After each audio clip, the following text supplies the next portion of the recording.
எழுமினிப்போம், கர்த்தருடைய வார்த்தைக்கு நேராக கடந்து போகலாம். யாத்திராகமத்தின் புஸ்தகம் 34ஆம் அதிகாரம் 10ஆம் வசனத்தின் இறுதி பகுதி. யாத்திராகம புஸ்தகம் 34ஆம் அதிகாரம் 10ஆம் வசனத்தின் இறுதி பகுதி. எல்லாரும் இணைந்து நம்ம சேர்ந்து வாசிக்க போறோம். எடுத்தீங்களா? வாசிப்போம். உன்னோட கூட இருந்து நான் செய்யும் காரியம். உட்காருவோம். கர்த்தர் உங்களை ஆசீர்வதிப்பாராக. மறுபடியும் அந்த வசனத்தை வாசிமா. யாத்திராகமம் 34:10 கடைசி பகுதி. உன்னோட கூட இருந்து நான் செய்யும் காரியம் பயங்கரமாயிருக்கும். நான் செய்யும் காரியம், அதைத்தான் நம்ம போன வாரத்தில் நம்ம தியானித்து கொண்டு இருக்கிறோம். நான் செய்யும் காரியம்.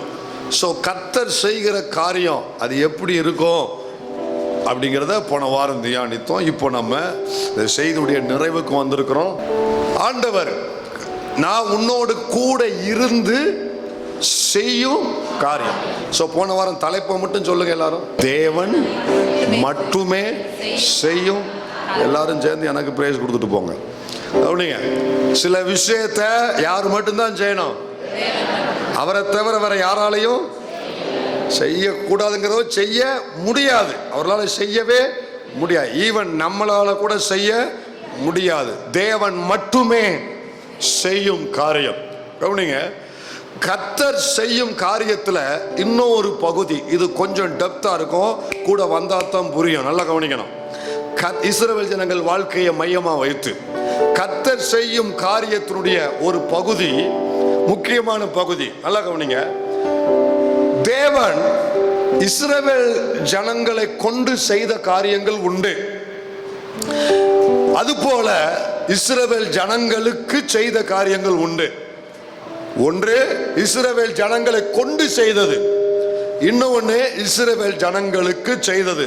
புரியுற மாதிரி சொல்றேன். நம்மளை கொண்டு செய்கிறது ஒரு காரியம், இதை விட நம்மளுக்காக நம்மளுக்குள்ள செய்கிற காரியம் இன்னும் ஒரு காரியம். இப்போ நம்மளை கொண்டு செய்கிற காரியத்தை நான் பேச போறது இல்லை. நம்மளுக்கு செய்கிற காரியம், கர்த்தர் எனக்கு செய்த காரியம், உங்களுக்கு செய்த காரியம், நம்மளுக்கு இன்னும் சொன்னா இந்த ஊழியத்துக்கு, நம்ம குடும்பத்துக்கு தேவன் செய்கிற காரியம். இஸ்ரவேலர்களுடைய வாழ்க்கையை மையமா வைத்து நம்ம கவனிப்போம். கர்த்தர் நமக்கு செய்கிற காரியம், இஸ்ரவேலர்களுக்கு செய்கிற காரியம். அன்றைக்கு அவர்களுக்கு இருந்த பிரச்சனைகளில் மிகப்பெரிய பிரச்சனை என்ன தெரியுமா? இஸ்ரவேலர்களுக்கு அவர்களை எகிப்திலிருந்து கானானுக்கு கொண்டு போகிற 40 வருஷ இந்த நீண்ட நெடிய தூர பயணத்தில் பல பிரச்சனைகள் நமக்கு தெரியும். அவர்கள் சந்தித்த நிறைய பிரச்சனைகள் நம்ம வரிசையா அடுக்குவோம். வரிசையா சொல்லுங்க. அவர்களுக்கு இந்த பிரச்சனையை சொல்லுங்க பார்க்கலாம். சொல்லுங்க. அப்போ தண்ணீர், இது மட்டும்தான் நமக்கு தெரியும். அப்போ தண்ணீர், சரி, இது மட்டும்தான் மெயினா நம்ம பார்க்கிறோம். ஆனா இதையும் தாண்டி அவர்களுக்கு சில பிரச்சனைகள், சில நெருக்கடிகள், சில இத பிரச்சனைங்கிறத விட சில பிரஷர் சொல்லலாம். என்னது? எவ்வளவு எவ்வளவு தெரியாது. கவனிங்க, சில பிரஷர், சில அழுத்தங்கள் அவர்களுக்கு உண்டு.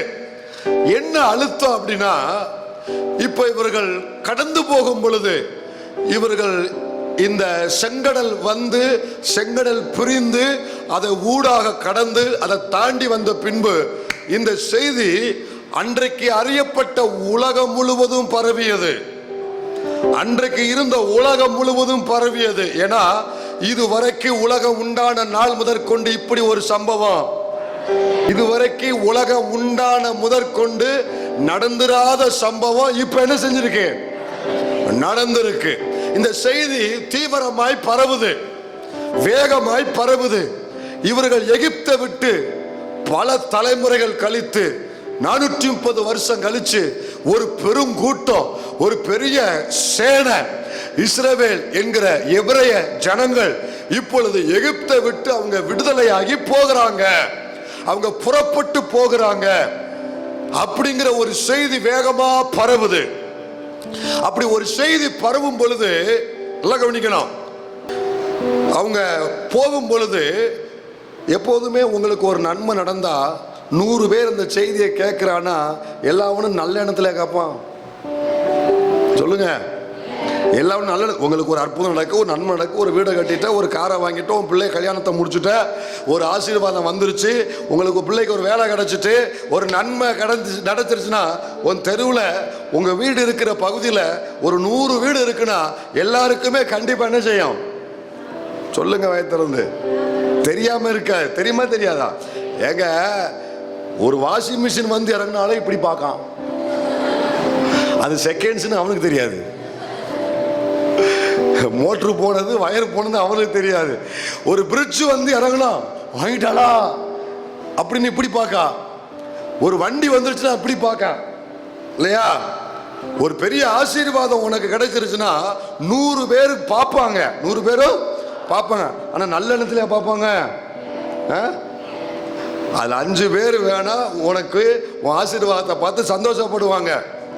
ஆனா மீது 95 பேரும் வாங்கிட்டாலே வாங்கிட்டாலே வாங்கிட்டாலே, கட்டிட்டாலே கட்டிட்டாலே, வீடை கட்டிட்டாலே, காரை வாங்கிட்டாலே, வாஷிங் மிஷின் வாங்கிட்டாலே, அது உள்ள ஓடலன்னு அவளுக்கு தெரியாது. இப்படின்னு வயிறெறிஞ்சுதான் என்ன செய்வாங்க? பார்ப்பாங்க. ஐயோ இப்படி நன்மை நடந்துச்சு. இப்படி ஒரு தீமையான நோக்கத்துல, ஒரு எதிரான ஒரு பார்வையில தான் மனிதர்கள் பார்ப்பாங்க. இஸ்ரவேல் ஜனங்கள் எகிப்தை விட்டு புறப்பட்டு அவர்கள் கானானுக்கு பிரயாணப்படும் பொழுது செங்கடல் பிளந்த செய்தி எல்லா பகுதிக்கும் கடந்து போனது. எல்லா பகுதிக்கும். நீங்க இப்படி முழிக்கங்க, கொஞ்சம் தண்ணியை விட்டாதான் கலவை நல்லா இருக்கும். யோசுவா 2:10 தாயி, யோசுவா 2:10. நீங்கள் எகிப்திலிருந்து புறப்பட்ட போது கர்த்தர் உங்களுக்கு முன்பாக சிவந்த சமுத்திரத்தின் தண்ணீரை வற்றி போக பண்ணினதையும், யோர்தானுக்கு அப்புறத்தில் சங்காரம் பண்ணின எமோரியரின் 2 ராஜாக்களாக. சரி இப்ப இருக்கட்டும். சமுத்திரத்தின் தண்ணீரை வற்றி போக பண்ணினதை அதை வாசிட்டு கீழே வந்துரு. செய்ததையும் சொல்லுங்க, செய்ததையும் சொல்லுங்க, செய்ததையும். மேல பாருங்க, மேல பாருங்க. கர்த்தர் உங்களுக்கு சொல்லுங்க எல்லாரும். இன்னொருக்கா சொல்லுங்க, கீழே வாசிங்க. செய்ததையும் கேள்விப்பட்டோம். என்னங்க? கேள்விப்பட்டோம். இவ இருக்கிறது கானானுக்குள்ள, எரிகோ கோட்டை சுவரு மேல. ராகாப்பு அவ சொல்றா 2 பேர் வேவுகாரர் இடத்துல, இதான் அந்த பகுதி. இவ இருக்கிறது கானானுக்குள்ள, எரிகோ கோட்டைக்குள்ள. இப்படி சொல்ற. சென்னையில பெரம்பலூர்ல இருக்கிறவங்க நீங்க வீடு கட்டினதை கேள்விப்பட்டாங்களாம். எப்படியா? எங்க இன்னைக்காவது யூடியூப் இருக்கு, இன்னைக்காவது தட்டுனா உலகத்துக்கே போகக்கூடிய வசதி இருக்கு. அன்னைக்கு ஒண்ணுமே இல்லை. அன்னைக்கு நோ இன்டர்நெட், நோ வயர்லைன், எதுவுமே கிடையாது. ஆனா என்ன செஞ்சிருக்கா சொல்லுங்க? கேள்விப்பட்டிருக்கா. எப்படின்னா இவர்களுக்கு பக்கத்துல உள்ளவங்க பார்த்தாங்க, இவர்களுக்கு அருகில் உள்ளவங்க கண்ணால இவர்களுக்கு நடக்கிற காரியத்தை கண்ணால பார்த்தாங்க. அப்போ தூரத்தில் உள்ளவ கேள்விப்பட்டா எப்படி கேள்விப்பட்டிருக்கணும்? பார்த்தவளால கேள்விப்பட்டிருக்கணும். எங்க உங்க பக்கத்து வீட்டுக்காரி பார்த்துட்டா உங்க வீட்டில் ஒரு புது பைக் வாங்கினத. ஆனா சென்னையில் உள்ளவ போன் பண்ணி சொல்றா, சென்னையில் உள்ளவ புது பைக் வாங்கி இருக்கிறாமே அப்படின்னு சொல்றா. இப்போ அவ கேள்விப்படுகிறாள், இவள் பார்க்கிறாள். ரெண்டையும் கனெக்ட் பண்ணிக்கோங்க. அவ எப்படி கேள்விப்பட்டிருப்பா? விஷயத்தை பிடிச்சிட்டீங்களா? பார்த்தவளால் அவள் கேள்விப்படுகிறாள். இப்போ 2 கூட்டம் அங்க இருந்தாங்க. இஸ்ரவேல் ஜனங்களை சுத்தி 2 கூட்டம். ஒரு கூட்டம் அவர்களுக்கு நடக்கிறத கண்களால் பார்க்கிறவர்கள், இன்னொரு தூரத்தில் உள்ள கூட்டம் பார்த்தவர்கள் மூலம் கேள்விப்படுகிறவர்கள். பக்கத்தில் இருந்து ஒரு கூட்டம் பார்த்து பார்த்து அப்டேட் பண்ணுது, தூரத்தில் இருந்த கூட்டம் கேள்விப்படுது. இவர்களுக்கு என்ன நடக்கிறது, இவர்களுக்கு என்ன சம்பவிக்கிறது. இப்போ பார்க்கிறார்கள், கேள்விப்படுகிறார்கள். பார்க்கிறார்கள் ஒரு கூட்டம், இன்னொரு கூட்டம், ஒரு கூட்டம், இன்னொரு கூட்டம் கேள்விப்படுகிறார்கள். இப்போ இவர்களுக்குள்ள என்ன நினைப்புனா, பலருக்குள்ள நான் சொன்னேன்ல 95% மக்கள் நன்மையை விரும்ப மாட்டாங்க, நமக்கு ஏதாவது தீமை நடக்காதான் தான் எதிர்பார்ப்பாங்க. அந்த கூட்டத்தில் இருக்கிற மிகப்பெரிய கூட்டம் இப்ப என்ன நினைக்கிறாங்கன்னா, அவங்க நினைக்கிறது என்னன்னா, இவங்க என்ன தைரியத்துல இப்ப பாலைவனத்தில் நடந்து வராங்க. 2 பேரு இதுல கடந்து போறதே அவ்வளவு பாடு. 2 பேரு இந்த பாலைவனத்தை உருவ நடந்து போறதே அவ்வளவு கஷ்டம். இப்ப 25 லட்சம் ஜனங்கள் கடந்து போறாங்களே, இவன் என்ன தைரியத்துல போறான்? எவ்வளவு தைரியத்துல போறான்? இவன் எப்படி சாப்பிட போறான்? இவன் எப்படி பாதுகாப்பா இருக்க போறான்? ஏன்னா வனாந்தரத்துல சாப்பாடு, வனாந்தரத்துல பாதுகாப்பு, வனாந்தரத்தில் தேவையான தேவைகள் சந்திக்கப்பட வாய்ப்பு இல்ல. இப்படிப்பட்ட சூழ்நிலையில சுத்தி இருக்கிறவங்க எல்லாரும் கண்ணுல விளக்கணை ஊத்திட்டு பார்க்கிறான், கண்ணுல உற்று நோக்கி பார்க்கிறான். நம்ம 2 பேர் இந்த பாலைவனத்தில் பிரயாணப்படுவது மிகவும் கடினமான ஒன்று. ஒருவர் கடந்து போவது மிகவும் கடினமான ஒன்று. உணவு இருக்காது, பாதுகாப்பு இருக்காது, உணவு கிடைக்காத பாதுகாப்பற்ற சூழ்நிலை. இப்படிப்பட்ட பாதையில இத்தனை லட்சம் பேர் கடந்து போகிறாங்களே, இவர்கள் எப்படி போய் சேர போறாங்கன்னு பார்த்துருதேன். இவர்கள் எப்படி சாப்பிடுறாங்கன்னு பார்த்துருதேன். இவர்கள் எப்படி பாதுகாப்பா இருக்கிறாங்கன்னு பார்த்துருதேன். இவ எப்படி பிள்ளைய படிக்க வச்சிருதான்னு பார்த்துருதேன். இவ எப்படி இவ குடும்பம் எழும்பிருன்னு நான் பார்த்துருதேன். இந்த பிரச்சனையில இவ எப்படி எழும்ப போறான்னு பார்த்துருதேன். இந்த வியாதியிலிருந்து இவ எப்படி சுகமாய் வெளியே வர போறான்னு பார்த்துருதேன். இந்த வருஷம் அடுத்த மாதம் வாடகை எப்படி கொடுக்க போகிறான்னு பார்த்துருதேன். அடுத்து காலேஜுக்கு பிள்ளைய சேர்க்கணும், எப்படி சேர்க்கிறான், எப்படி படிக்க வைக்கிறான்னு பார்த்துருதேன். இந்த சபையை எப்படி கட்டுறான்னு பார்த்துருதேன். ஒரு கூட்டம் உன்னையும் உன் குடும்பத்தையும் உன் ஊழியத்தையும் உற்று நோக்கி கொண்டு இருக்கிறார்கள். செங்கடலை கடந்துட்ட, செங்கடலை கடந்தாப்புல போய் சேர்ந்துடலாமா? ஒரு அற்புதம் நடந்துருச்சு, சுகம் கிடைச்சிருச்சு, ஒரு அற்புதம் நடந்துருச்சு, ஒரு ஆசீர்வாதம் வந்துருச்சு, இது வந்தாப்புல போய் சேர்ந்துருவியா? இன்னும் எவ்வளவு தூரம் இருக்கு, இன்னும் எவ்வளவு பிரச்சனை இருக்கு, இன்னும் எவ்வளவு தேவை இருக்கு? முடியாது. நீ இடையிலேயே நின்றுவ, முடியாது, நீ பின்னால திரும்பிடுவ. இப்படின்னு ஒரு கூட்டம் சுற்றி இருந்த ஒரு, இன்னைக்கு எல்லா வசனத்தையும் எடுக்க எனக்கு நேரம் இல்லை. ஏன்னா இந்த செய்திக்கு பின்னணிய ரொம்ப முக்கியம், இந்த செய்திக்கு முகவரை ரொம்ப முக்கியம். இது இல்லைன்னா நான் சொல்ல போறவங்களுக்கு புரியாது. இதுக்குத்தான் அதிக நேரம் நான் எடுக்க வேண்டியது இருக்கும். அதெல்லாம் நீங்க நல்லா நிமிர்ந்து இருந்து நீங்க கவனிக்கணும். குனிஞ்சா செய்தியை முடிச்சுடுவேன், உடனே நிமிர்ந்தா செய்தியை தொடருவேன். இன்னும் நல்லா கவனிக்கணும். அப்படி ஒரு பெருங்கூட்டம், இவர்களை சுற்றி இருந்த கூட்டம், இவர்கள் போய் சேர்வது சாத்தியமில்லாத காரியம். பக்கத்துல கை கொடுத்து ஒரு அடிக்கு மேல உயர்த்தி குலுக்கி இப்ப நீங்க சொல்லுங்க, குலுக்கி சொல்லுங்க, உங்க வாழ்க்கை, உங்க குடும்பம், உங்க தொழில், உங்க பிள்ளை படிப்பு தொடர முடியாது என்று சுற்றி இருக்கிறவர்கள் பேசிக் கொண்டிருக்கிறார்கள். இவன் தொடர முடியாது, செங்கடலை தான் கடந்திருக்கிறான், இன்னும் கடக்க வேண்டிய தூரம் நிறைய இருக்கு, இப்பதான் கால் வச்சிருக்கிறான், இன்னும் போக வேண்டிய தூரம் நிறைய இருக்கு. இடையிலேயே நின்று விடுவான். உன் காரியம் இடையிலேயே நின்று விடும். ஏன்னா இந்த இடையில சில பிரச்சனைகள் உனக்கு இருக்கு. உன் பிரச்சனைகள் உனக்கு தெரியுதா இல்லையோ, உன்னை சுத்தி இருக்கிற எதிரிகளுக்கு நல்லா தெரியும். 3 பிரச்சனைகள் அந்த ஜனங்களுக்கு இருந்துச்சு. அந்த 3 பிரச்சனைகளை எதிரிகள் மனதில் வைத்து இவர்கள் தொடர முடியாது நின்று விடுவார்கள், இவர்கள் தொடர முடியாது பின்வாங்கி போய் விடுவார்கள், இவர்கள் தொடர முடியாது நிறுத்தி விடுவார்கள். 3 பிரச்சனை. என்னென்ன பிரச்சனைன்னு சொல்றேன். ஒன்னு, இவர்கள் போகிற பாதையில பலத்த ராஜாக்கள் உண்டு. 2, இவர்கள் போகிற பாதையில மிகப்பெரிய தேவைகள் உண்டு. 3, போகிற பாதையில இவர்களுக்குள்ளேயே சில பிரச்சனைகள் எழும்போம். 3 சொல்லுங்க பார்க்கலாம். 1, பலத்த ராஜாக்கள். 2, மிகப்பெரிய தேவைகள். 3, இவர்களுக்குள்ளேயே பிரச்சனை உண்டு. அது செங்கடலுக்கு முன்னாலே அவன் பார்த்துட்டான். செங்கடலுக்கு முன்னாலே அவன் முறுமுறுத்ததை பார்த்துட்டான்.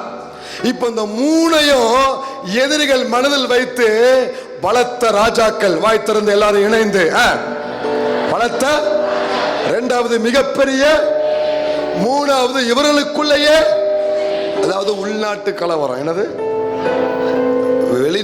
வெளியில் இருக்கிற பிரச்சனை கூட என்ன செஞ்சிடலாம். நான் பொதுவா பேசுறேன்.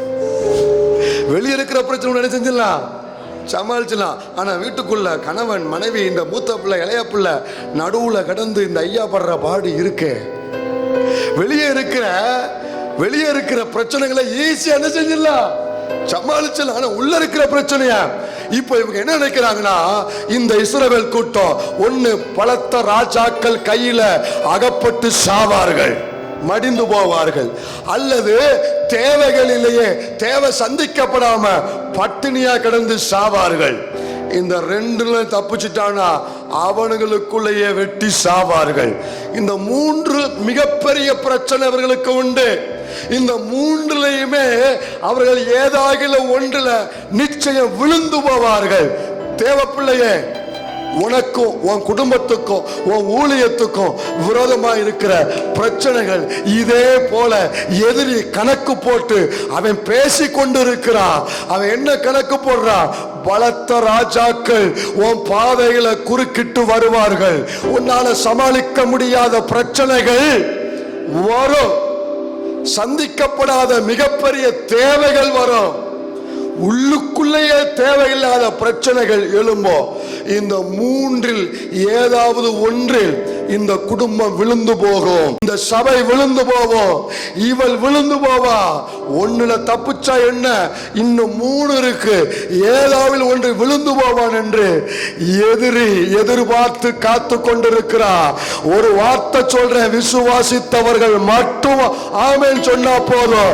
அழைத்தவர் உண்மை உள்ளவர், எகிப்திலிருந்து வெளியே கொண்டு வந்தவர் உண்மை உள்ளவர். கை கொட்டி வாய் திறந்து ஆமென் சொல்லி கத்துற.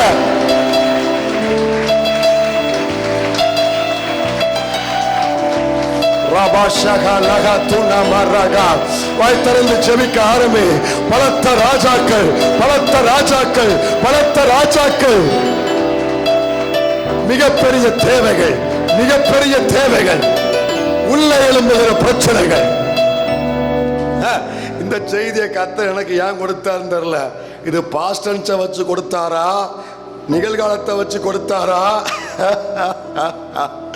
வரப்போகிற காலத்தை வச்சு கொடுத்தாரான்னு தெரியல. மேபி ஒரு பாயிண்ட் பாஸ்ட் டென்ஸ், மேபி ஒரு பாயிண்ட் பிரசன்ட் டென்ஸ், மேபி ஒரு பாயிண்ட் ஃபியூச்சர் டென்ஸ். எதுவா இருந்தாலும் பலத்தினாலும் அல்ல, பராக்கிரத்தினாலும் அல்ல, சாதனைகளில் கர்த்தருடைய ஆவியினாலே ஆகும்.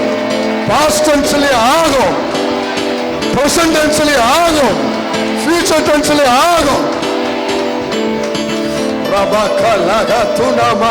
எதிர்பார்க்காங்களா, நீ வீழ்ந்துருவ, உன் தொழில் வீழ்ந்துரும், உன் குடும்பம் வீழ்ந்துரும், உன் பிள்ளை வீழ்ந்துரும், நீ பிரயாணப்பட்ட உன் பிரயாணம் நிறைவேறாது, உன் திட்டம் நிறைவேறாது, நீ போய் சேர முடியாது, ஏதோ ஒன்றுல சிக்கி விழுந்து போவ எதிர்பார்க்கிறானா, அவன் எதிர்பார்ப்பு ஏமாற்றத்திலையும் ஓ எதிர்பார்ப்பு மகிமைகளை நிறைவேற்றி முடிக்க அழைத்தவர் உண்மை உள்ளவர், கரம் பிடித்தவர் உண்மை உள்ளவர், தெரிந்து கொண்டவர் உண்மை உள்ளவர், விசுவாசிக்கிற பிள்ளை.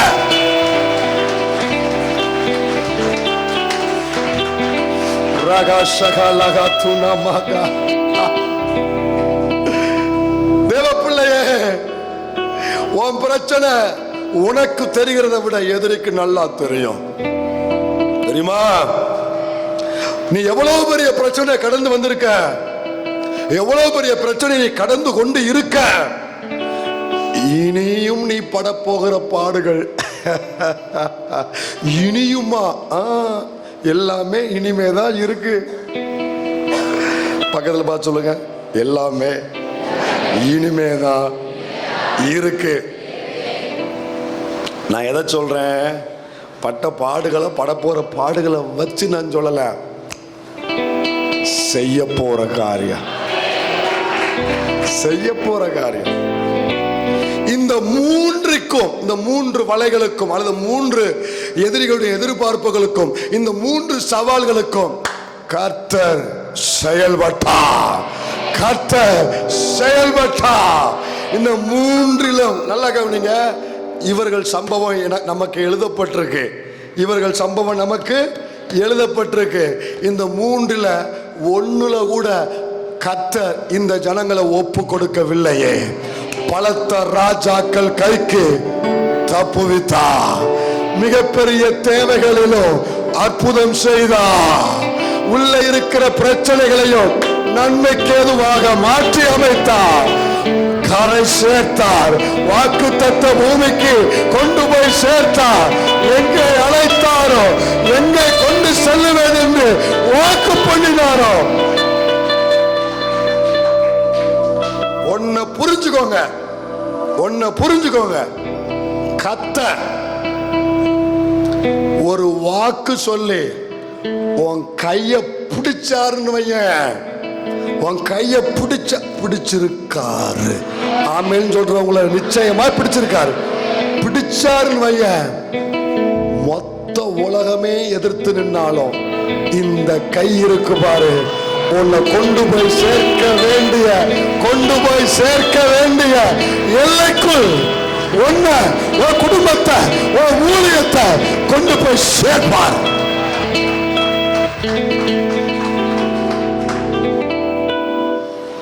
விட்டுற மாட்டாரே. பலத்த ராஜாவா இருக்கட்டும், மிகப்பெரிய தேவையா இருக்கட்டும், உள்ளேயே எழும்புகிற உள்நாட்டு பிரச்சனையா இருக்கட்டும், ஒன்றிலையும் தேவன் விட்டுவிட மாட்டார். இந்த மூன்றிலையும் அந்த ஜனங்களை கர்த்தர் தப்புவித்து வெற்றியை கொடுத்து, நீங்க கல்லை எண்ணெயை ஊத்தி பார்த்துக்கிட்டு தான் சொன்னேன்ல, அவனை நல்லா பாடுறா. இந்த மூணு பிரச்சனைகள்லையும் என் ஜனத்துக்கு நான் செய்கிற காரியத்தை பாரு. அதுதான் நான் செய்யும் காரியம். இப்பதான் முகவரை முடிஞ்சிருக்கு. ஆண்டவர் சொல்றாருல, நான் செய்யும். இது என்ன காரியம் தெரியுமா? அவன் எதிர்பார்த்துக்கிட்டு இருக்கான் உனக்கு ஒரு தீமை நடந்துராதான்னு சொல்லி. அவன் எதிர்பார்ப்புக்கு பதில் கொடுப்பதற்காக கர்த்தர் செய்யும் காரியம். உன் குடும்பத்துக்கு, உன் பிள்ளைக்கு, உன் ஊழியத்துக்கு ஒரு தீமை நடந்துராதா, ஒரு தீமை நடந்துராதா. அவன் எதிர்பார்த்துக்கிட்டு இருக்கான்ல, அவன் எதிர்பார்ப்புக்கு பதில் கொடுக்கும்படி கர்த்தர் செய்யும் காரியம். என் கூட இந்த பாதையில போறவங்க மட்டும் கண்ணை மூடி உங்க கரம் உயர்த்தி ஒரு சின்ன ஜெபம் பண்ணுங்க பார்க்கலாம். ஒரு சின்ன ஜெபம் பண்ணுங்க பார்க்கலாம். ஆண்டவரே, எனக்கும் என் குடும்பத்துக்கும் என் ஊழியத்துக்கு எதிராக எத்தனையோ கண்கள் தீமை நடக்கணும்னு எதிர்பார்த்து கொண்டு இருக்கிறாங்கப்பா. நான் விழுந்துருவேன் எதிர்பார்க்கிறாங்க, என் தொழில் விழுந்துரும்னு எதிர்பார்க்கிறாங்க, என் குடும்பம் விழுந்துரும்னு எதிர்பார்க்கிறாங்க, என் ஊழியம் விழுந்துரும் எதிர்பார்க்கிறாங்க. ஆனா நீர் உண்மை உள்ளவன், நீர் உண்மை உள்ளவன். அவன் எதிர்பார்ப்புக்கு பதில் கொடுப்பதற்காக கர்த்தர் செயல்பட்டு கொண்டு இருக்கிறேன். கடந்த காலத்தில் செயல்பட்டு இன்றைக்கு செயல்படுகிறேன், நாளைக்கும் செயல்படுவேன். ஆமென் சொல்ற பிள்ளைங்க. முதல்ல என்ன பிரச்சனைன்னு சொன்னேன்? பலத்த ராஜாக்கள். இவங்க போற பாதையில நிறைய பேர் இவங்களுக்கு பிரச்சனையை கொடுத்தாங்க. ஏன்னா நிறைய நாட்டை அவங்க கடந்து போக வேண்டி இருந்துச்சு, நிறைய ஊரை அவங்க கடந்து போக வேண்டி இருந்துச்சு. எவனுமே இவனுக்கு அனுகூலமா இல்ல, எவனுமே எனக்கு சப்போர்ட்டா இல்ல, யாருமே உங்களுக்கு ஆதரவா இல்ல, எல்லாவனுமே எதிர்த்து தான் நின்றா. தேவ பிள்ளையே, சுத்தி இருக்கிறவங்க யாரும் உனக்கு சப்போர்ட் கிடையாது, எவனும் உனக்கு ஆதரவு கிடையாது. உனக்கு ஆதரவுன்னு சொன்னா அனாதி தேவன் மட்டும்தான். எல்லாவனும் எதிர்பார்த்துக்கிட்டே இருந்தான், எதிர்த்துக்கிட்டே இருந்தான். ஆனா முதல்ல யார் வந்தா? அமிலேக்க வந்தான். அடுத்து ஒவ்வொரு கூட்டமா வந்துச்சு. இவர்கள் எல்லாரை விட இவர்களுக்கு ஒரு மிகப்பெரிய சவால் காத்திருந்துச்சு. பலத்த ராஜாக்கள் பட்டியல்ல மிக முக்கியமா யாரை பட்டியலிடலாம்னா யார முக்கியமா பைபிள் பட்டியல் இருக்குன்னா உபாகமம் 1:3 வாசி. உபாகமம் 1:3 வாசி. எஸ்போனில் குடியிருந்த எமோரியரின் ராஜாவாகிய, நல்லா கவனிங்க, பைபிள்ல இவர்களுக்கு எதிரிட்டு வந்த ராஜாக்கள் நிறைய பேர் இருந்தாலும் குறிப்பிட்ட ஒரு 2 ராஜாவை மட்டும் நிறைய இடத்துல ஆண்டவர் எழுதி வச்சிருக்கிறார். அப்படி குறிப்பிட்ட ராஜாக்களை மட்டும் கர்த்தர் எழுதி வைக்கிறார்னா இதுதான் அவர்களுக்கு மிகப்பெரிய சவாலா இருந்தது, மிகப்பெரிய பிரச்சனையா இருந்தது. இப்போ உங்க கடந்த கால வாழ்க்கையை திரும்பி பார்த்து நீங்க சந்திச்ச பிரச்சனையிலேயே பெரிய பிரச்சனை எதுனா 100 பிரச்சனை சந்திச்சிருப்பீங்க. ஆனா விரல் விட்டு எண்ணக்கூடிய 1-2 உங்க மனதில் விட்டு நீங்காம இருக்கும். டக்குன்னு சொல்லுவீங்க. அப்படின்னா நீங்க உடனடியா சொல்றீங்கன்னா அதுல ரொம்ப பாதிக்கப்பட்டிருக்கீங்கன்னு அர்த்தம். இருக்கிறதுல அதான் உங்களுக்கு மிகப்பெரிய சவால்னு அர்த்தம். இப்போ இந்த பிள்ளைகளுக்கு, இஸ்ரவேலர்களுக்கு சவால்கள் நிறைய இருந்தாலும், ராஜாக்கள் விரோதமா நிறைய இருந்தாலும், குறிப்பிட்ட 2 ராஜாவை கவனிங்க, உபாகமத்துல வாசிக்கிறோம், யோசுவாவில் வாசிக்கிறோம், நெகேமியால வாசிக்கிறோம், அடுத்து சங்கீத புஸ்தகங்களையும் வாசிக்கிறோம். அது யாருப்ப அந்த 2 ராஜாக்கள் வாசி பார்க்கலாம். எமோரியனின் ராஜாவாகிய சீகோனையும், சீகோன், அடுத்து எத்ரேயின் அருகே அஸ்தரோத்தில் குடியிருந்த பாசானின் ராஜாவாகிய ஓக் என்பவர். 2 ராஜாக்கள். இந்த 2 ராஜாக்களை வேதம் எங்கெங்க இருக்கு சொல்லி இருக்குன்னா உபாகமத்துல சொல்லி இருக்கு, 2வது யோசுவாவில சொல்லி இருக்கு, 3வது நெகேமியா சொல்றாரு, அதுக்கப்புறம் சங்கீதத்திலையும் சங்கீதக்காரன் சொல்றாரு. இப்படி பல இடத்தில் இது பதிவு செய்யப்பட்டிருக்குன்னா அர்த்தம் என்னன்னா அவர்கள் சந்தித்த பிரச்சனைகளிலேயே மிகப்பெரிய பிரச்சனை இந்த சீகோன், ஓக், எமோரியனின் ராஜா, பாசானின் ராஜா. இவங்க யாருன்னா இவங்க கிட்ட எவனுமே வம்புக்கு வரமாட்டான். இவன் வம்புழுத்தாலும் அடி வாங்கிட்டு போயிடுவான். ஊர்ல சிலவர் இருப்பான், அவனை பார்த்தா ஊரே துஷ்டனை கண்டா இவன்கிட்ட எதுக்குடா வம்பு, இவன்கிட்ட எதுக்குடா வம்பு, தூர போயிடுவோம். அவன் வாயை திறந்தாலே தூசண வார்த்தை, அவன் எதுக்கெடுத்தாலும் துன்மார்க்கன், அவன் அசிங்கம் உள்ளவன், அருவருப்பான, வேண்டாம் இவங்கிட்ட சாவாசமே. நம்ம விலகி போறோமா? சில ஆட்கள் இடுப்பு பிடிச்சவங்க, சில ஆட்கள் துன்மார்க்கத்துல வெரைட்டிஸா இருப்பாங்க. அவனோடு மட்டும் பிரச்சனை நிறுத்திக்கிடுவான், அது ஒரு துன்மார்க்கன். இன்னொரு துன்மார்க்கன் அவன் குடும்பத்துக்கு பிரச்சனையா இருப்பான், இன்னொரு துன்மார்க்கன் அவன் ஏரியாவுக்கு பிரச்சனையா இருப்பான், இன்னொரு துன்மார்க்கன் ஊருக்கே பிரச்சனையா இருப்பான். அதான் சில துன்மார்கள் செத்து போனாங்க, சில துன்மார்கள் அழிந்தா அந்த ஊரே அமைதியா இருக்கும், சில துன்மார்கள் அழிந்தா அந்த தெரு அமைதியா இருக்கும், சில துன்மார்கள் அழிந்தா அந்த குடும்பம் அமைதியா இருக்கும். இப்படி வெரைட்டிஸ் நிறைய உண்டு. இப்போ இந்த பாசானின் ராஜாவும் எமோரியன் ராஜாவும் இவர்களுக்கு மிகப்பெரிய சவாலா இருந்தார்கள். இவங்க கிட்ட யாருமே இவங்க கிட்ட யுத்தத்துக்கு போக பயப்படுவார்கள். அவ்வளவு இவங்க கிறிஸ்டியெல்லாம் படிச்சு பார்த்தா அவ்வளவு கொலை நடுங்கக்கூடிய அளவுக்கு இவர்கள் செயல்பட்டு இருக்கிறாங்க. இப்ப அதுக்குள்ள போன எனக்கு செய்திக்கு நேரம் இல்லை, நான் முடிக்க விரும்புறேன். கவனிங்க, இவ்வளவு பயங்கரமான ராஜாக்கள் இவர்களை பயமுறுத்தினார்கள், இவர்களை அழித்து விடுவோம் என்றார்கள். எப்ப தெரியுமா? செங்கடலை கடந்து 40 வருஷம் வனாந்தரத்தை கடந்து கானானுக்குள்ள கால் வைக்கக்கூடிய ஒரு சில நாட்களுக்கு முன்பு வாக்குத்தத்த தேசத்துக்கு பக்கத்துல வந்துட்டாங்க. இன்னும் ஒரு ஸ்டெப் வச்சா உள்ள போயிடலாம். அந்த இடத்துல இவர்களுக்கு விரோதமா வர்றான். பல மாதம் கஷ்டப்பட்டு, பல வருஷம் நீங்க கண் விழித்து, பல வருஷம் உழைத்து பிரயாசப்பட்டு அலைஞ்சு ஒரு காரியம் நெருங்கி வரும் பொழுது ஒரு தீமை குறுக்க வந்து, ஒரு மனிதன் குறுக்க வந்து அதை தடுக்க வந்தா, அதை கெடுக்க வந்தா எவ்வளவு வேதனை இருக்கும். தேவ பிள்ளையே, கண் விழிச்ச உனக்குத்தான் அந்த வழி தெரியும், கண்ணீர் விட்ட உனக்குத்தான் அந்த வழி தெரியும், முழங்கால் காய்ப்பு பிடிக்க முழங்கால் போட்ட உனக்குத்தான் அந்த வழி தெரியும், அலைஞ்ச உனக்குத்தான் அந்த வழி தெரியும். தெரியுமா தெரியாதா? இவ்வளவு அலைஞ்சு, இவ்வளவு ஜெபிச்சு, இவ்வளவு போராடி, இவ்வளவு பசி பட்டினி கண்ணீர் விழிப்பு கிடந்து கால் வைத்து வாக்கு தத்தத்தை சுதந்திரிக்கக்கூடிய கடைசி நிமிஷத்துல ஈஸியா வந்து குறுக்க வந்து நிக்கா பாசானின் ராஜாவோ எமோரியன் ராஜாவோ, இவனை அழிச்சே தீரணும், எல்லாவன் கைக்கு தப்பிச்சுட்டா இனி என் கைக்கு தப்ப முடியாது. சவால் விடுறானா? உனக்கு விரோதமா சவால் விடுறானா? எல்லாவுடைய கைக்கு தப்பிச்சுட்டா இனி என் கைக்கு தப்ப முடியாது. இனி என்னுடைய காரியத்துக்கு இவ தப்ப முடியாது. சவால் விட்டு எழும்பக்கூடிய நபர்கள், உன்னை பயமுறுத்தக்கூடிய நபர்கள், உன்னை பயமுறுத்துகிற பிரச்சனை பாசானின் பிரச்சனை, எமோரியரின் பிரச்சனை முன்ன எழும்பி நிக்கா. இத ஒரு பக்கம் நிக்கட்டும், உன் கண்ணை திறக்கிற மாதிரி ஒரு வார்த்தை சொல்றேன். இப்போ சமாளிக்க முடியாத அளவுக்கு உயரமான பிரச்சனை உனக்கு எதிராக வந்து நிக்கனா, இதுதான் கடைசி பிரச்சனையா எடுத்துக்கோ. அடுத்து கால் வைக்கிற இடம் வாக்கு தத்துவம், தரிசனம், தேவ திட்டம் காண உன் காரியம் கைகூடி வரப்போகுது.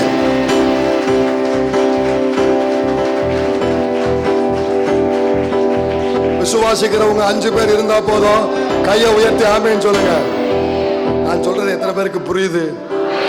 இது சரித்திரமும் உள்ள வந்து சத்தியமும் உள்ள வருதா? கொஞ்சம் ஒரு மாதிரியா இருக்கும் உங்களுக்கு. அப்படியே உங்களுக்கு இது போல நாளா உரிச்சு உரிச்சு உரிச்சு உரிச்சு கொடுக்கும்போது ஈஸியா இருந்துச்சா? இது கெமிஸ்ட்ரி பாடம் மாதிரி இருக்கும் கிட்டத்தட்ட கொஞ்சம். ஆனா கவனிச்சா இது எனக்குள்ள ஆழமாய் கத்தர் பதிச்ச சத்தியம், கத்தர் பதிச்ச சத்தியம். தேவ பிள்ளையே, உனக்கு விரோதமாய் சவால் விடக்கூடிய எத்தனை உயரமுள்ள ராட்சதர்கள் எழுப்பி வந்தாலும், உலகத்தில் இரு போனிலும் அபிஷேகம் பெற்ற, கிருபை பெற்ற, ரட்சிக்கப்பட்ட, அழைக்கப்பட்ட, வாக்கு தத்தம் பெற்ற உனக்குள் இருப்பவர், உனக்குள் இருப்பவர், உன் குடும்பத்தோடு இருப்பவர், உன் ஊழியத்தோடு இருப்பவர், விசுவாசித்த கைகொட்டி நன்றி சொல்லு. இப்போ கவுனி கவுனி, எமோரியன் எலிமினிக்கா, பாசா ராஜா எலிமினிக்கா, ஊரே வேடிக்கை பார்க்குட. இதுல தப்ப முடியாது. நீ பார்வோனுக்கு தப்பிச்சிருக்கலாம், நீ அமலேக்கியனுக்கு தப்பிச்சிருக்கலாம், நீ அந்த சின்ன சின்ன பிரச்சனைகளுக்கு உன் குடும்பம் தப்பிச்சிருக்கலாம், உன் தொழில் தப்பிச்சிருக்கலாம். ஆனா இப்ப வந்திருக்கிறது யார் தெரியுமா? எமோரியன். இப்ப வந்திருக்கிறது யார் தெரியுமா? பாசான். இப்படி எமோரியனையும் பாசானையும் உனக்கு எவனாவது பில்டப் பண்ணி கொடுக்கிறானா, உன் காது பக்கத்துல பிசாசு நிக்கிறான்னு அர்த்தம். எமோரியனையும் பாசானையும் பெருசா காட்டுறானா, பிசாசு உன்னை அதேரியப்படுத்துறன்னு அர்த்தம். இதுவரைக்கும் நீ சந்திச்சதை விட பெரிய பிரச்சனை சந்திச்சுக்கிட்டு இருக்க. உன் இருதயம் சோர்ந்து போகக்கூடிய அளவுக்கு யாராவது உன்கிட்ட செய்தியை கொண்டு வாராம்னா நல்லா நீ கவனிச்சுக்கோ. பிசாசு உன்னை அதேரியப்படுத்த விரும்புகிறான். ஒன்னு தெரியுமா தேவ பிள்ளையே? ஒன்னு தெரியுமா? ஒன்னு தெரியுமா தெரியாதா? வியாதியை விட வியாதியை குறித்த பயம்தான் பெரிய வியாதியா. பிரச்சனையை விட பிரச்சனையை குறித்த பயம்தான் பெரிய பிரச்சனையா. நான் சொல்ற எத்தனை பேருக்கு புரிஞ்சிருக்கு? வியாதியை விட வியாதியை குறித்த பயம்தான், பிரச்சனையை விட பிரச்சனையை குறித்த. கவனிங்க, உனக்கு இந்த வியாதி இருக்குன்னு சொல்ற டாக்டரை விட இந்த வியாதியான்னு சொல்றா பாரு பக்கத்துல உள்ள அவ, இங்க இல்ல உன் வீட்டு பக்கத்துல, அவ மோசம். அந்த வியாதியை விட அவ மோசமானவன். உனக்கு பிரச்சனை கொடுக்கிறவனை விட அந்த பிரச்சனை கொடுக்கிறவனை பில்டப் பண்ணி உன்ட்ட பேசுறான் பாரு, இவன்ட்ட மட்டும் கவனமா இருந்தோம். நான் அந்த ரெண்டையுமே விரும்ப மாட்டேன். எப்போதும் எதிரிய பில்டப் பண்றவனையும் பக்கத்துல வைக்காத. ஏன்னா அந்த எதிரியை விட இவன் தான் உனக்கு உனக்கு உன்னை பலவீனப்படுத்துறவன். புரியுதா? எத்தனை பேர் நான் சொல்றது புரியுது? புரிஞ்சவங்களுக்கா கத்தருக்கு தோத்திரம். பிரச்சனை பிரச்சனை இல்ல, பிரச்சனை ஒருத்தன் பில்டப் பண்ணி சார் பிரதர் இவங்களா அவங்களா எவனா இருந்தா என்ன?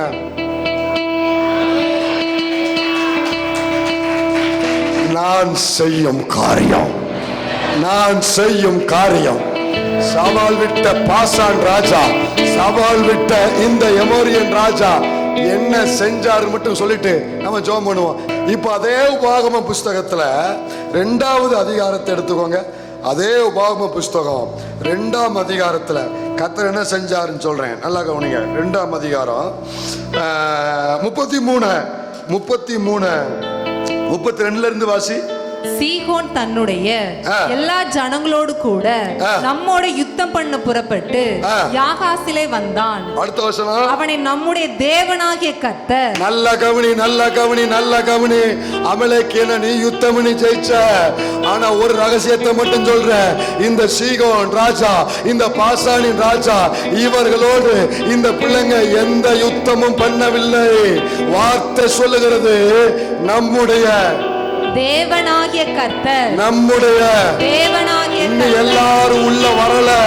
நம்முடைய உனக்கு எதிராக சவால் விடுற அந்த பாசானின் ராஜாவை, நம்முடைய தேவனாகிய கர்த்தர், உனக்கு விரோதமாக எழும்பி நிற்கிற அந்த எமோரியன் ராஜாவை, நம்முடைய தேவனாகிய கர்த்தர் நமக்கு ஒப்பு கொடுத்தார். நமக்கு ஒப்பு கொடுத்தார். விசுவாசிச்ச மாட்டோம். ஒப்பு கொடுத்தா. இந்த 7 மணி நேரத்துல ஒப்பு கொடுக்கிற உன் கையில, உன் குடும்பத்துல ஒப்பு கொடுக்கிறா. இப்போ உன் காலுக்கு கீழே அவனை ஒப்பு கொடுக்கிறா. கர்த்தர் செய்யும் காரியம், கர்த்தர் செய்யும் காரியம். ஒப்பு கொடுக்கிறா, ஒப்பு கொடுக்கிறா. பயமுறுத்தின வியாதிய கர்த்தர் வேதனைக்கிறா. பயமுறுத்தின பிரச்சனைய கர்த்தர் வேதனைக்கிறா. பாசாரின் ராஜாவை வேதனைக்கிறா. எமோரியன் ராஜாவை வேதனைக்கிறா. உனக்கு உன் குடும்பத்துக்கு உன் ஊழியத்துக்கு சவால் விட்ட அந்த காரியத்தை கர்த்தர் இப்ப ஒப்பு கொடுக்கிறார். ஒப்பு கொடுக்கிறார். கர்த்தர் செய்யும் காரியம் என்ன செஞ்சாரு? மொத்தத்தையும் வாரி சுருட்டி இவன் கையில ஒப்பு கொடுத்தார். உன்னோடு கூட இருந்து நான் செய்யும் என்ன காரியம் செஞ்சாரு? எதிர்த்து வந்தவன, சவால் விட்டு கொண்டிருந்தவன, சமாளிக்க முடியாத அளவுக்கு ராட்சதன் போல் எழும்பி நின்றவன நான் தொடாமலேயே அவன் விழுந்தா. கர்த்தர் அவனை ஒப்பு கொடுத்தா. என் கர்த்தர் என் கையில் அவனை ஒப்பு கொடுத்தா. நம் கர்த்தர் நம் கையில் அதை ஒப்பு கொடுத்தான். ஆண்டவரே, இதே பாதையில இந்த சபையில இந்த ஆராதனை யார் யார் போய் கொண்டிருக்கிறாங்களோ எனக்கு தெரியாது. சில குடும்ப பிரச்சனை, சில தொழில் ஊழியம், எந்தெந்த வகையில பாசான் ராஜா, எமோரியன் ராஜா எழும்பி நிற்கிறானோ, இப்போ சபை ஜனங்கள் ஆர்ப்பரிக்கிற நேரத்திலேயே கர்த்தர் அவர்களை ஒப்பு கொடுப்பதற்காக, அவர்களை மடங்கடிப்பதற்காக, கர்த்தர் அவர்களை சங்கரிப்பதற்காக வேறறுக்கப்படுவதாக ஒப்பு கொடுத்தார். ஒப்பு கொடுத்தார். இத கடந்து வந்ததுக்கு அப்புறம் சங்கீதத்தில் பதிவு செய்யப்பட்ட வார்த்தைகளை எல்லாரும் சேர்ந்து வாசி நம்ம எழும்ப போறோம். இதை கடந்து வந்ததுக்கு அப்புறம் கவனிங்க. அப்ப கர்த்தர் செய்யும் காரியம் என்ன? உற்று நோக்கி கொண்டிருக்கிற ஒரு கூட்டம், இவனுக்கு என்ன தீமை நடக்க போகுது, இவன் எப்படி போய் சேர போறான், இவன் எப்படி பிள்ளைய படிக்க வைக்க போறான், இவன் ஊழியத்தை எப்படி கட்ட போறான், உற்று நோக்கி கொண்டிருக்கிற கூட்டம், அவர்களுக்கு பதில் கொடுப்பதற்காக கர்த்தர் செய்யும் காரியம் என்ன செய்வார்? எதிர்த்து நிற்கிற, எழும்பி நிற்கிற ராட்சதன் போல பயமுறுத்தி கொண்டிருக்கிற காரியங்களை அபிஷேகம் பெற்ற ஓன் கையில கர்த்தர் ஒப்பு கொடுப்பான்.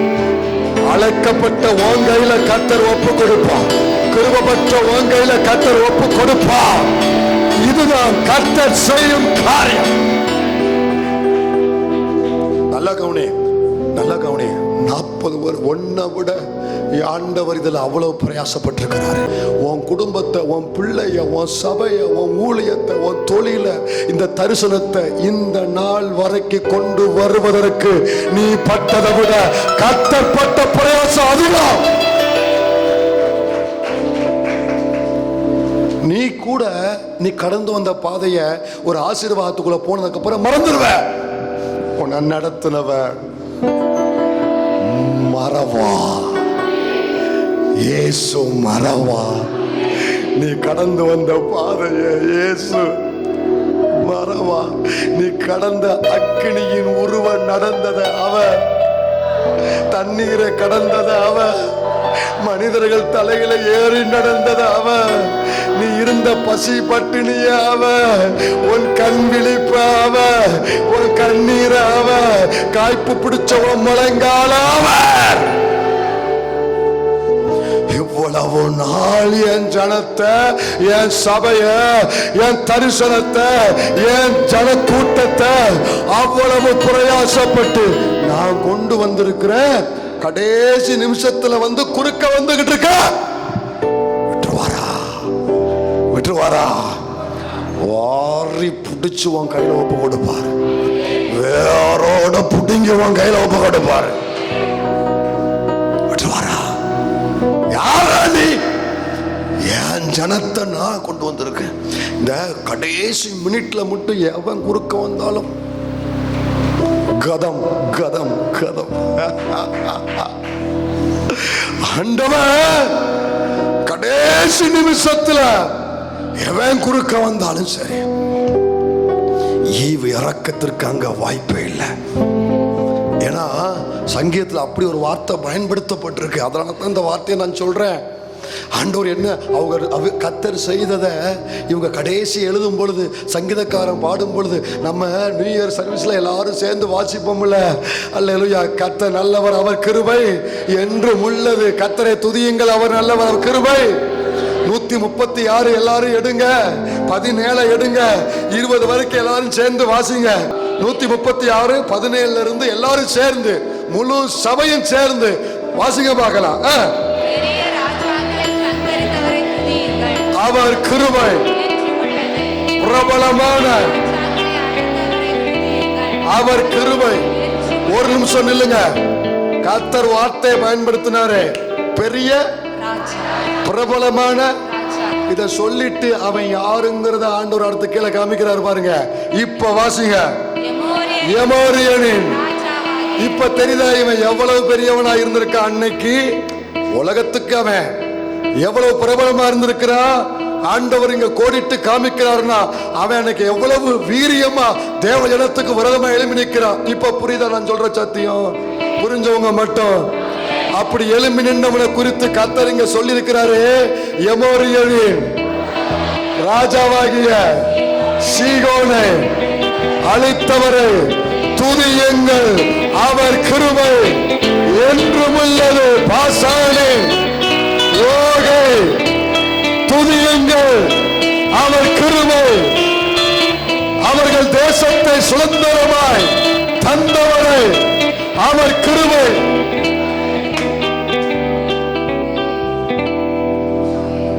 அது நல்லா கவனிச்சியா? இதுவரைக்கும் நீ யுத்தம் பண்ண, இதுவரைக்கும் நீ போராடின, இதுவரைக்கும் ஒன்ன கொண்டு அவனை ஜெயிக்க வச்சாரு. இப்போ கடைசி இந்த யுத்தத்துல நீ ஒன்னும் செய்ய மாட்ட. வசனம் சொல்லுது எமோரியன் ராஜாவாகிய சீகோனை அழித்தவர். இங்க யாருக்கும் பங்கில்ல, கர்த்தர் ஒருவருக்கு மட்டும்தான். இங்க யாருக்கும் பங்கில்ல. இந்த யுத்தத்துல கர்த்தர் ஒருவருக்கு மட்டும்தான். உனக்கு விரோதமாய், உன் குடும்பத்துக்கு விரோதமாய், உன் சபைக்கு விரோதமாய் எழும்புகிற மறைவான கண்ணிகள், பகிரங்கமான ராட்சத கூட்டங்கள், இந்த காரியத்துல உனக்கு இது எந்த வேலையும் இல்லை. கர்த்தருக்கு மட்டும்தான் முழு பங்கு. விசுவாசிக்கிற பிள்ளை ஆவியில நிரம்பி, ஆவியில நிரம்பி, கை கொட்டி, கை கொட்டி, யுத்தம் செய்கிறார். கர்த்தர் யுத்தம் செய்கிறார். பாசானின் ராஜாவை அழிக்கிறார். எமோரியன் ராஜாவை அழிக்கிறார். உன் குடும்பத்தை பாழாக்குற, உன் சபையை பாழாக்குற, உன் பிள்ளைய பாழாக்குற, உன் வாக்குத்தத்தத்தை தடை செய்கிற, உன் தரிசனத்தை தடை செய்கிற அந்த பொல்லாத ஆவிகளை கர்த்தர் அழிக்கிறார். கர்த்தர் அழிக்கிறார். கர்த்தர் அழிக்கிறார். அழிவதாக, அழிவதாக, அழிவதாக, அழிவதாக, இயேசுவின் நாமத்தில் அழிவதாக, இயேசுவின் நாமத்தில் அழிவதாக, அழிவதாக, அழிவதாக. சுதந்திரமாய் தந்தவரை முழங்கால் போடுவான்.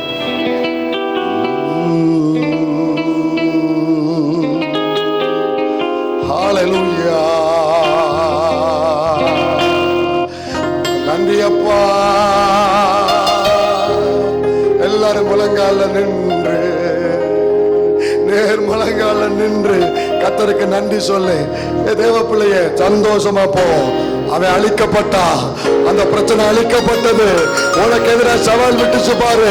நேற்று நைட்டு வரைக்கும் உன்னை கலங்க வச்சாமில்ல, உன் இருதயத்தை வேதனைப்படுத்தினாமில்ல, உன் குடும்பத்துக்கு சவாலா இருந்துச்சு இல்ல, அது உன் வீட்டுக்குள்ள இருக்கலாம், உன் எதிர் வீடா இருக்கலாம், உன் தொழில் செய்யற இடமா இருக்கலாம், உன் ஊழியத்துக்கு எதிராக இருக்கலாம். இப்போது அழிக்கப்பட்டது. சந்தோஷமா கர்த்தரை துதி. ஹல்லேலூயா. இப்போ இவங்க உள்ள வந்ததுக்கு அப்புறம் எப்படி இவங்க ஜெயிச்சாங்க, எப்படி இவங்க ஜெயிச்சாங்க, எப்படி இவன் கைக்கு தப்புனாங்க எல்லாரும் கேட்கிறாங்க. அப்போ இவங்க என்ன சொல்லிருப்பாங்க தெரியுமா? கர்த்தர் செய்த காரியம், கர்த்தர் செய்த காரியம். நீங்களும் சொல்ல போறீங்க, எப்படி தாண்ட முடியாத இதை தாண்டின, ஜெயிக்க முடியாத இதை எப்படி ஜெயிச்ச, எப்படி இந்த கடைசி பிரச்சனையில நீ வீழ்ந்து போவன்னு எதிர்பார்த்த, எப்படி ஜெயிச்ச? நீ சொல்லு, நீ சொல்லு. கர்த்தர் செய்த காரியம்.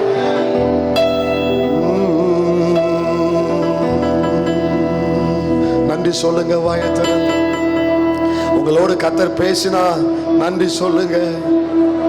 அன்பான தேவன் என்னோடு வருவா, அது போதும் என் வாழ்விலே.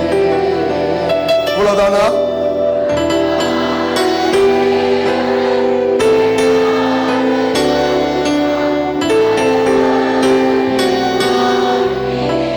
இன்னும் ஒரே ஒரு முறை.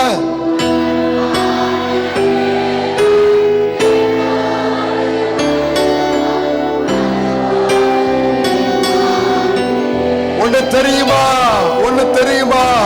இந்த யுத்தத்துல ஜெயிக்க போறது நீதான். தோற்க போகிறது உன் பிரச்சனை, தோற்க போகிறது உன் பிரச்சனை. அது எவ்வளவு பெருசா இருந்தாலும் சரி, அது எவ்வளவு பெருசா இருந்தாலும் சரி, உன்னை விட்டுற மாட்டாரு. உன்னை குறித்து மறுபடியும் சொல்றாரு, இதுவரைக்கு உனக்கு நான் எடுத்த பிரயாசம் கொஞ்சம் நஞ்சமல்ல. உன் குடும்பத்தை கொண்டு வர்றதற்கு கர்த்தர் எடுத்த பிரயாசம் சாதாரணமானதல்ல. இவ்வளவு பிரயாசப்பட்டு கர்த்தர் கொண்டு வந்திருக்கிறாரு. அவன் கையில உன்னை விட்டுருவாரா? எமோரியன் கையில உன்னை கொடுக்கிறதுக்கா அங்கிருந்து உனக்கு மன்னாவை கொடுத்து, உனக்கு காடையை கொடுத்து, மேக ஸ்தம்பத்தை கொடுத்து உன்னை கொண்டு வந்தாரு. அவன் கையில விழுவதற்கா இல்ல, தரிசனத்துல கால் வைக்கிறதுக்காக கொண்டு வந்திருக்காரு. வாக்கு தத்தத்தை சோதனைக்காய் கொண்டு வந்திருக்கிறாரு.